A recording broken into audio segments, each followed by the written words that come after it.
आखिरकार वार्ड सदस्य इतना भड़क क्यों गए हैं? अपने ही मंत्री जी से नाराज क्यों चल रहे हैं? आखिर क्या गुस्ताखी कर दी मंत्री जी ने? और इतना बड़ा आंदोलन और धरना प्रदर्शन करने के पीछे राज क्या है? क्या सचमुच में वार्ड सदस्यों को उनका अधिकार मान सम्मान नहीं मिल रहा है? क्या मंत्री जी ने बड़ा गुनाह कर दिया है? क्या अब तक चुनाव जीतने के बाद वार्ड सदस्यों को कोई काम नहीं मिला है? आखिरकार क्यों पहुंच रहे हैं बिहार के वार्ड सदस्य मुख्यमंत्री के जनता दरबार में? क्या कर रहे हैं शिकायत?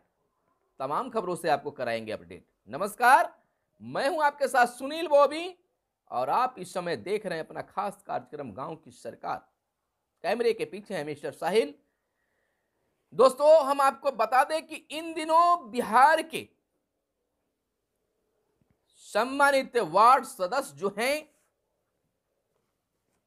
नाराज चल रहे हैं अपने ही मंत्री जी से, अपने कहे तो पंचायती राज मंत्री मुरारी प्रसाद गौतम से। नाराज होने के पीछे कारण यह है कि मंत्री जी बड़बोले निकले।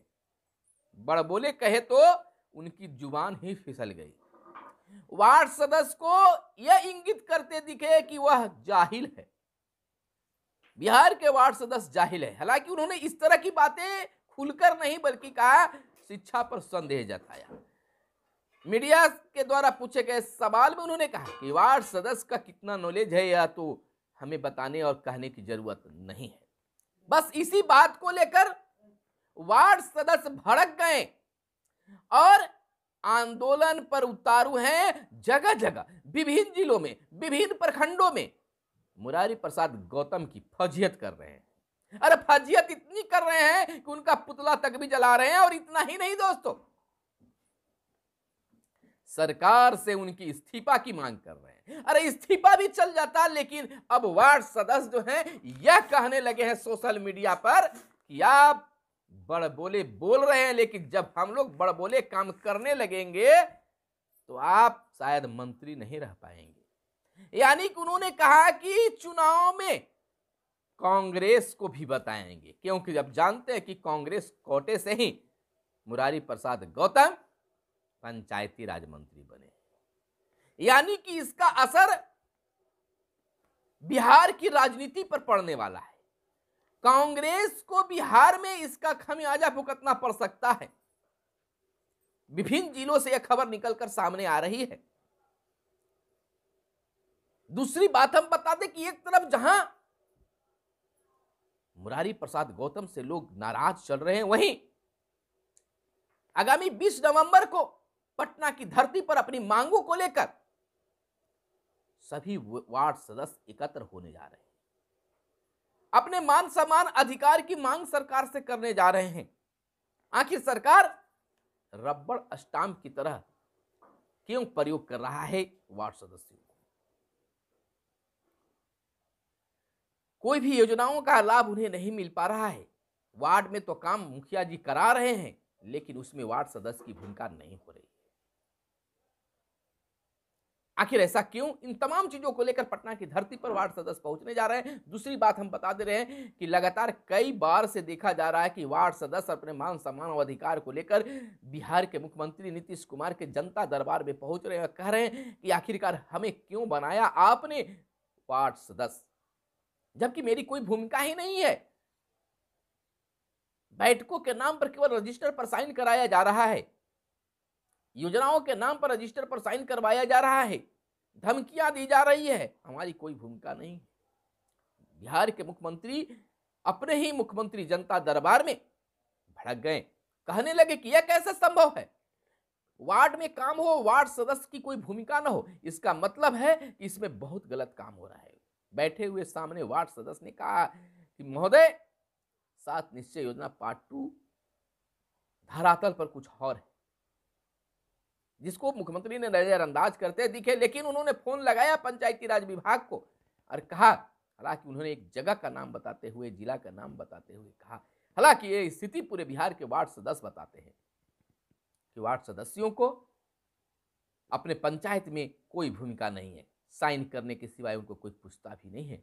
अगर साइन करने से कोई कतराते हैं तो और नहीं पूछा जाता है, और तो और धमकियां भी मिलती है, ये वार्ड सदस्यों का कहना है। तो बात मुख्यमंत्री तक पहुंच गई है और मुख्यमंत्री ने साफ शब्दों में कहा है कि अगर कोई भी कोटे से वार्ड में अगर काम होता है तो बिना वार्ड सदस्य के सहमति से वह कार्य जो है सफल नहीं माना जाएगा। खासकर पंचायती राज व्यवस्था में चाहे मुखिया जी करा रहे हो या पंचायत समिति करा रहे हो, तो उसमें वार्ड सदस्य की भूमिका, उनकी सहमति जरूरी है। खैर, कार्रवाई क्या होता है ये तो आने वाला वक्त बताएगा, लेकिन फिलहाल जो है बिहार के वार्ड सदस्य अपने ही मंत्री जी से मुस्कुरा तो नहीं रहे हैं, लेकिन नाराज जरूर हैं। और अलबत्ता अब मंत्री जी की जिनकी जुबान पिछल गई थी, अब वे कहते फिर रहे कि मैं कौन होता हूं किसी की योजनाओं का काटना, मैं क्यों काट सकता हूं किसी की योजना को। मुख्यमंत्री जी ने कहा है, उन्होंने कहा कि मुख्यमंत्री जी ने कहा है कि सभी को योजनाओं को कराने के लिए, कामों को कराने के लिए मिलेगा, मैं कौन होता हूं। यानी कि अब उस टिप्पणी पर थोड़ा सा मुखर हो रहे हैं, बोल रहे हैं। हालांकि पंचायती राज मंत्री को इस बात को, जो शिक्षा पर उन्होंने सवाल खड़ा किया है, वार्ड सदस्य की शिक्षा पर जो सवाल खड़ा किया है, मीडिया में आकर, हमारे इस प्रतिष्ठित चैनल पर आकर भी उन्हें वार्ड सदस्यों को संतुष्ट करनी चाहिए। कि हमारे कहने का मतलब जाहिलपन नहीं था। हम योजनाओं को काटने वाले कौन होते हैं, इन तमाम चीजों के सवालों का जवाब मंत्री जी को किसी चैनल के माध्यम से, मीडिया के माध्यम से देनी चाहिए, लेकिन अब तक ऐसा नहीं शायद हुआ है। खैर, आगामी 20 नवंबर को बिहार के तमाम वार्ड सदस्य पटना की धरती पर इस बढ़ते हुए ठंड में पहुंचने जा रहे हैं और सरकार यानी बिहार के मुख्यमंत्री के समक्ष अपनी मांगों को रखने जा रहे हैं। जैसा कि विभिन्न जिलों से वार्ड सदस्य संघ के लोगों से हमारी जो बातें हो रही है, तो उस बातों के आधार पर ऐसा लग रहा है कि भीड़ काफी अच्छी होने जा रही है।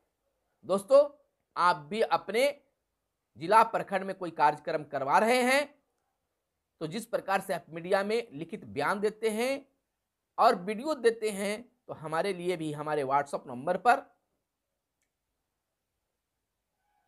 2 मिनट 1 मिनट का वीडियो 2-3 बनाकर और उसका पूरा खाका कि क्या किस चीज के लिए आपने धरना प्रदर्शन या बैठ के की है, हमारे व्हाट्सएप पर भेजे।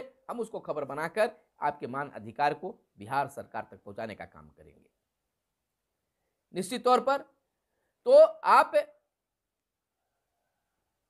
वार्ड सदस्य हैं, आपको अब तक काम नहीं मिला है, आपके वार्ड में भी काम हो रहा है, लेकिन आपकी सहमति भी नहीं ली जा रही है। यह गुंज बिहार के मुख्यमंत्री तक अब पहुंच गई है। और इसको हम बता दें कि अब जांच भी होना शुरू हो गया है। भले ही कोई प्रतिनिधि काम करा ले, लेकिन अगर इसमें अब खुलासा अगर होता कि उसमें वार्ड सदस्य की सहमति नहीं रही है तो उस पर जांच होगी, और जांच में हुआ तो कार्रवाई भी होगी। तो दोस्तों, हम ज्यादा बकबक नहीं करेंगे, हम वीडियो को हम समाप्त करना चाहेंगे और बताना चाहेंगे कि आगामी 20 नवंबर को किस तरह से आप मुख्यमंत्री तक अपनी बातों को पहुंचाते हैं। दोस्तों, धरना प्रदर्शन करना कोई रोक नहीं है, लेकिन हम आपसे आग्रह करेंगे कि शांतिपूर्ण ढंग से आप धरना प्रदर्शन करिए, अपनी मांगों को उठाइए। मांगों को उठाना कोई गुनाह नहीं है, लेकिन शक्ति प्रदर्शन करने की जरूरत नहीं है। संख्या प्रदर्शन कीजिए, मांगों को उठाइए, शांतिपूर्ण प्रदर्शन कीजिए और उसका कुछ अंश हमें भी उपलब्ध कराइए, यानी वीडियो के कुछ भाग जो है हमें भेजिएगा, हम आपको खबर को चलाएंगे। तो फिर मिलते हैं अगले वीडियो में, तब तक के लिए दीजिए इजाजत। धन्यवाद। जय हिंद, जय भारत, वंदे मातरम।